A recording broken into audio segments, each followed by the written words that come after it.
સંખ્યાના કોયડામાં ત્રીજા ભાગની અંદર કહ્યું છે કે કોઈ એક સંખ્યા અને તેના વ્યસ્તનો સરવાળો આપેલો છે. મિત્રો અગાઉના ભાગની અંદર સુરેખ સમીકરણ, દ્વિઘાત સમીકરણ, અવયવીકરણ, વિસ્તરણ અનુરૂપ આપણે કોયડાઓ જોયા છે. અહીંયા કેટલીક રીત આપણે જોઈએ. સંખ્યાના વ્યસ્તનો સરવાળો 13 ષષ્ઠમાંશ હોય તો તે સંખ્યા શોધો. તો ધારો કે સંખ્યા x તથા વ્યસ્ત 1/x છે. નો સરવાળો 13 ષષ્ઠમાંશ એટલે કે x વત્તા 1/x બરાબર 13 ષષ્ઠમાંશ. લસા લઈ લઈએ તો x પ્રથમ પદને x વડે ગુણીશું તો x નો વર્ગ વત્તા 1, કારણ કે 1/x ના છેદમાં x છે પણ અહીંયા છેદમાં x નથી તો આપણે ઉપર x વડે ગુણીએ તો x નો વર્ગ થશે. સામસામે ગુણાકારની અંદર સંખ્યા મોકલીએ તો 6x નો વર્ગ વત્તા 1, 13 ગુણકમાં x એટલે કે 13x. જો 6x નો વર્ગ વત્તા 6 ઓછા 13x બરાબર 0. સંખ્યાને આપણે ક્રમમાં ગોઠવીએ તો 6x નો વર્ગ ઓછા 13x વત્તા 6 બરાબર 0. કોના અવયવ પાડીશું તો 6 ગુણ્યા 6 36 ના એવા ભાગ પાડીશું કે જેનો સરવાળો 13 થાય. 6 ગુણ્યા 6 36 ના એવા અવયવ પાડીશું કે સરવાળો 13 થાય. 9 ચોક 36 માટે 6x નો વર્ગ 9x 4x વત્તા 6 બરાબર 0. બંને પદ ઋણ કારણ કે મધ્યમ પદ ઋણ છે. જોઈએ તો પ્રથમ આપણે 3x ને બહાર લઈએ તો 2x ઓછા 3 ઓછા 2 ને બહાર લઈશું 2x ઓછા 3 બરાબર 0. બે કૌંસ એક કૌંસ કોમન 2x 3 2x 3. પ્રથમ કૌંસ 2x ઓછા 3 બરાબર 0. બીજો કૌંસ 3x ઓછા 2 બરાબર 0. 3x ઓછા 2 બરાબર 0 માટે ઓછા 3 બરાબરની સામે જશે તો વત્તા અને બે ગુણાકારમાં છે સામે જશે તો ભાગાકારમાં મૂલ્ય મળે છે 3. ઓછા 2 બરાબરની સામે જશે તો વત્તા 3 ગુણાકારમાં સામે જશે તો ભાગાકારમાં x બરાબર 2/3. એટલે કે જો એ સંખ્યા 3/3 તો એનો વ્યસ્ત 2/3. જો સંખ્યાને આપણે માની લઈએ 2/3 છે તો એનો વ્યસ્ત 3/3. પરિણામે આ બંને સંખ્યાના નો સરવાળો આપણને મળે છે 13 ષષ્ઠમાંશ.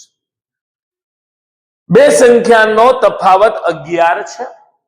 માનો કે ધારો કે મોટી સંખ્યા x અને નાની સંખ્યા y છે. માટે x ઓછા y બરાબર 11. નેક્સ્ટ એમ કહ્યું છે કે બંનેના વ્યસ્તના 1/9, બંનેના સરવાળાના 1/9 એટલે કે x વત્તા y ના 1/9 બરાબર 5 મળે છે. 9 ભાગાકારમાં છે સામે જશે તો ગુણાકારમાં તો સમીકરણ બનશે કે x વત્તા y બરાબર 45. ફરી એક વાર જોઈએ મિત્રો, તેના સરવાળાના 1/9 બરાબર 5 છે. બીજું સમીકરણ આપણું તૈયાર છે તો જોઈએ x પ્લસ y બરાબર 45. y દૂર થશે માટે 2x બરાબર 56 થશે. 2 ભાગાકારમાં જશે તો x બરાબર 28 દૂર 56. સરવાળાની અંદર મૂલ્ય મૂકીએ તો x વત્તા y 45 છે. 28 વત્તા y બરાબર 45. y બરાબર 45 ઓછા 28 માટે y બરાબર 17. મોટી સંખ્યા 28, નાની સંખ્યા 17 છે. આપણે જોઈ શકીએ કે મોટી સંખ્યા અને નાની સંખ્યાનો તફાવત મળે છે 11. પ્રશ્ન તો તે સંખ્યાઓ શોધો. આપણે કહીશું કે પ્રથમ મોટી સંખ્યા એ 28 છે અને નાની સંખ્યા એ 17 છે. આ પ્રમાણે મિત્રો કોયડા લગતા કોઈ પણ દાખલા હોય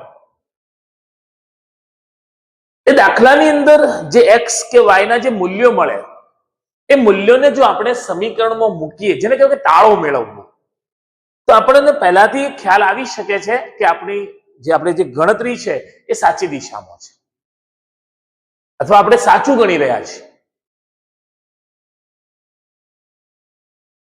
બંનેનો તફાવત 11 છે. જો આપણે જોઈએ તો 28 ઓછા 17 એટલે આપણને 11 મળે છે.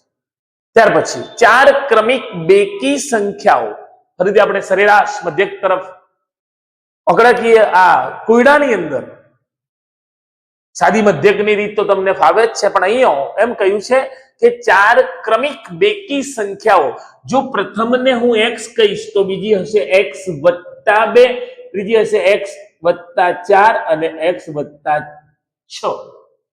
ની સરાસરી, ની એવરેજ, ની ટકાવારી જેને કહેવાય અથવા નો મધ્યક 29 છે. સૌથી નાની સંખ્યા એટલે આપણે x સંખ્યા મેળવવાની છે. જોઈએ તો x + x + 2 + x + 4 + x + 6 divide ની અંદર આપણે લખીશું 4 = 29 મીન્સ કે 29. ચાર ભાગાકારની અંદર છે, સામે જઈશ તો ગુણાકારની અંદર. જો કદાચ આપણે આપેલ મૂલ્ય ની વાત કરીએ તો કદાચ એમાંથી ચાર કોમન નીકળે છે. જોઈએ x ચાર વખત છે માટે 4x + 12 ભાગ્યા 4 બરાબર 29. મૂલ્ય આપણને 29 મળે છે. 4 બહાર લઈએ તો x + 3 ભાગ્યા 4 બરાબર 29.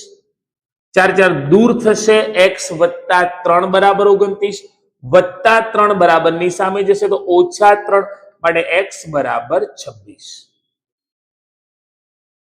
x બરાબર 26 મળે છે. મતલબ કે જો કોઈ ચાર ક્રમિક બેકી સંખ્યા છે અને એની સરેરાશ, એનો મધ્યક 29 છે, તો એ સૌથી નાની બેકી સંખ્યા 26 છે. એ જ પ્રમાણે અન્ય કોયડો જોઈએ તો ત્રણ સંખ્યાનો સરવાળો 264 છે. પહેલી સંખ્યા બીજી સંખ્યા કરતો બમણી હોય, બીજી કરતો બમણી હોય. ત્રીજી સંખ્યા એ પ્રથમ, ધારો કે આપણે બીજી સંખ્યા, નાની સંખ્યા તરીકે બીજી સંખ્યાને ધારીએ. ધારો કે બીજી સંખ્યા x છે, પહેલી સંખ્યા તેના કરતો બમણી, પહેલી બમણી હોવાથી 2x થાય,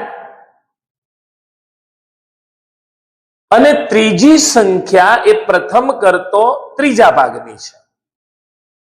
ત્રીજી સંખ્યા એ પ્રથમ કરતો ત્રીજા ભાગની છે. તો એ ત્રણેય સંખ્યાનો આપણને સરવાળો કયો છે 264. જોઈએ તો પ્રથમ આપણે બીજી સંખ્યા લઈએ તો x 2x વત્તા બરાબર 264 મીન્સ કે 3x વત્તા 2x તૃતીયાંશ બરાબર 264. લસા લઈ લઈએ 3, તો પ્રથમ પદને આપણે 3 વડે ગુણીએ તો 9x વત્તા 2x બરાબર 264. ઉપર થશે 11x ભાગ્યા 3 બરાબર 264. 9 + 2x આપણે લખીશું 11x ભાગ્યામાં 3 છે, સામે ગુણામાં જશે તો 11x બરાબર 264 ગુણ્યા 3.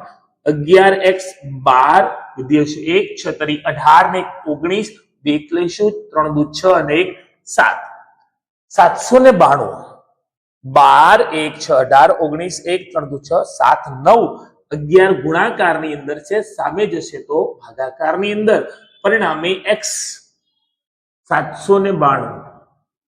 11 વડે ઉડાવીએ તો 11 × 77 2 22 દુ આપણને મૂલ્ય મળે છે 72. પ્રશ્ન તરફ જોઈએ. અને કયું મૂલ્ય પૂછ્યું છે? બીજી સંખ્યા શોધો. મિત્રો અહીંયા મેં પ્રથમ વખતે x જે લીધો એ જ આશયથી લીધો છે કે આપણને x નું મૂલ્ય એ બીજી સંખ્યા તરીકે મળે તો અન્ય મૂલ્યમાં મૂકી અને આપણે સંખ્યા શોધવાની ન થાય. તો આ કોયડાની અંદર એમ જે કહ્યું છે કે ત્રણ સંખ્યાનો સરવાળો 264, પહેલી સંખ્યા બીજી કરતો બમણી, ત્રીજી સંખ્યા પ્રથમ કરતો ત્રીજા ભાગની, આ મૂલ્યોની અંદર જે બીજી સંખ્યાનું મૂલ્ય છે એ આપણને 72 મળે છે.